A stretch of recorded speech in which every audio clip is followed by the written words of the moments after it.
Shout out to Tim James. I just wanted to say that. What's up, guys? Hope you enjoyed your January. It's been a minute since then. All right, so I wanted to talk about this month's topic, and it's basically PC culture, so politically correct culture, and how it affects us today. Now, this one has been on my heart for a little while now, just seeing how the world is changing like so dramatically as of late. Like especially in the West, you find there's a lot of social justice movements and that sort of thing that affect basically how we interact with each other every day. So I wanted to cover basically what it actually is, how it's been played out now, and what it can look like. So at its core, PC culture, politically correctness, is actually a good thing. The reason for this is it makes for like an inclusive society. It basically means that no matter what your race, creed, religion, gender, sexual preference, social, political, or ideological ideas you have, that shouldn't disqualify you from being included in the discussions we have as a society. Now, the issue we're having right now as a society isn't actually political correctness itself, but it's what we understand it to be. So, in its early stages, it was all good. All it was trying to do is make an equal playing field for people who are somewhat different to make things all inclusive. But now, when you see it played out, it's almost as if we can't do or say anything without offending someone.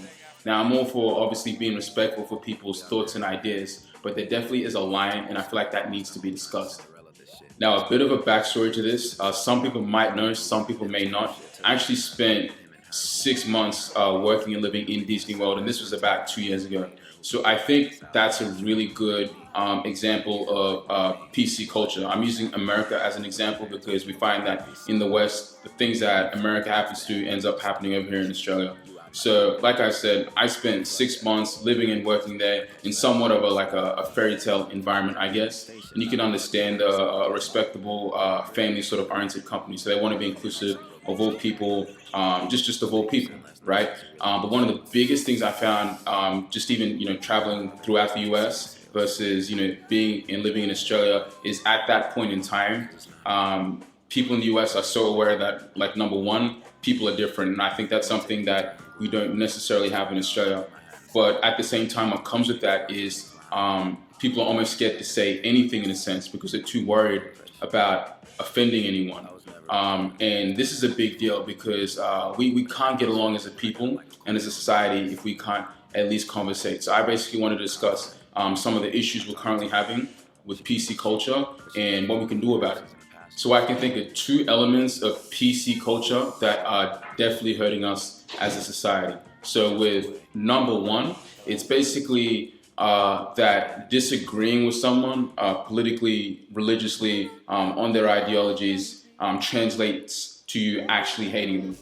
And this is so critical because strong relationships and good bonds between people are really made when you may not have everything in common, right? But at least you can agree on the majority of things. So I think the most obvious way we see this played out every day is on social media.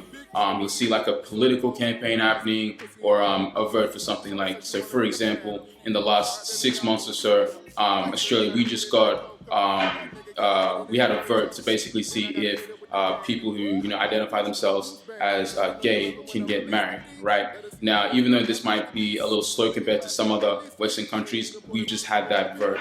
And a lot of the time, just as a spectator, you would see people from one side and people from another side obviously say their piece. But that also came with like this malice of like, okay, so you're not for me, then you must be against me. And that's just not true at all. I'll give you like a good example of this. Most of us, we all have parents, right? Was there ever that one time you asked your parent for something and they said no? Yeah, there was, right? And because they said no, do your parents hate you? The obvious answer is no. In fact, they probably did it because you like you, because they love you, right? But I think sometimes we lose sense of that. And that's such a big thing because the whole point of a lot of these social justice movements and equality movements are to be all inclusive. But if it becomes a my way or the highway sort of option and opinion, that becomes tyranny and you become worse than it was before. So I think that's something as a people we need to always keep in mind when we speak our voice, right? Just being aware that yes, we might be different and yes, we might disagree on some things, but it's okay to disagree. we don't all have to feel the same, and it doesn't by default make us a racist, a bigot, a homophobe, a prejudiced, or whatever the crazy labels are coming out right now. Now, the second big issue comes with the subject of offense. And I get it, like a lot of these social justice movements came from a place where they needed to happen because people in specific places and areas and cultures were obviously being offended and hurt in so many different ways. But right now, we're almost at a place where people are almost looking for a reason to be offended. And I've seen that play out in different areas of life, and it's not a good thing. For those who don't know my background, I was born in South Africa. My parents are from Central Africa, but I moved to Australia when I was 2. And when we moved to Australia and I was young, it was at a time where there was no significant African population at all. To give you an idea, Australia's population is currently around 22, 23 million. The current African population now is only 2 or 3%. So you can only imagine what it was like, 20 years ago. We were basically almost the only African people everywhere we went. And with that came being mindful that a lot of people won't understand how different culturally we are. So sometimes they said things that they shouldn't have said, which is true. You call people out on that. And sometimes because they weren't so knowledgeable, they were just ignorant. So there's that almost line, right?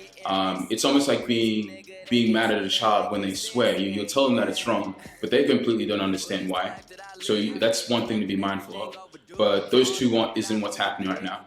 People are literally just finding reasons to be offended. An offense actually builds a fence between you and me. So I think there's something to be said with calling out things that are wrong, completely wrong, and just looking for reasons to be heard. Because that doesn't bring us closer to people.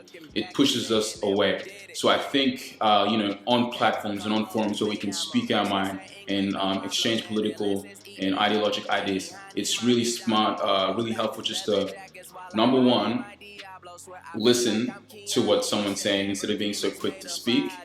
Second, understand where they're coming from and don't always look for a reason to get offended. Because there might be some purity in what someone else is saying. There might be some heart, there might be some insight or a perspective you didn't understand. But we're so quick to get emotional, and I get it, these are sensitive topics, right? It's race, it's religion, it's gender. But we can't move forward as a society if we don't even want the discussion. If we're always quick to name call and label people this, we can't move forward. So I think kind of like just to wrap this up, to be able to like move things forward together, it's definitely one, just be able to listen, right? Two, not everyone who disagrees with you by default hates you. They just disagree on a specific point, right? I love barbecue sauce. My brothers love tomato. Just because they love tomato doesn't mean they hate barbecue, and vice versa. Like simple examples, right? And then the last one, if you start to give people an ultimatum or become an extremist in your opinions in the sense that you have to see it my way or you're not for me, you're against me, that will hurt us more than anything else, because the whole point of these movements are to become inclusive. When we do that and become extreme with our opinions, and it's my way versus the highway, we become like tyrants, right? You see those countries that are non-Western countries where a dictatorship is in place, and basically it's the way that person wants to run their country with that person's opinions and that person's ideology. By not allowing a person to disagree, you're actually creating room for that kind of energy. So, man, this message is really just to create a conversation around these topics, to encourage discussion and to get people talking. I'm sure there's going to be some things that people may disagree with me on, and that's okay. But that's the whole point. So I hope this message resonates with you. It sits in your heart and it gets you thinking. So remember, guys, be kind when you're on social platforms and that thing. Be brave enough to share, but don't be so quick to offend or to be offended with people. All right.